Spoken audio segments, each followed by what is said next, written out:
Uşağın pulun baştan verəndə bu belə işləyir.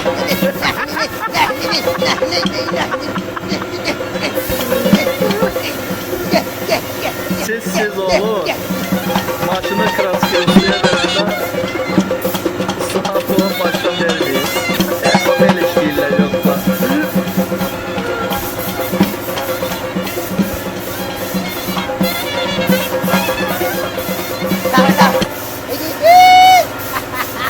Buyurun, ne kadar sevgiler, ne kadar sevgiler. Benim sevincimin həddi budur. 5 dəqiqə yıxır yarımdan çox. Sen tabii ne ter sevinmişemse, sevindiğimden yolda 50-50 şirinlik vere gelir. Ha, sana verdiğim pulları deməli muştuluk kimi paylamıza 100 var. Ha öyle yok, 50-50 böyle yok, 50-50 vere şirinlik vere. Bəs Hamle, bəs bir abır versin. Hanı mən gideyim başım, ha? Hanı? Orada hala zil. Bundan evet bir başına geçeyim.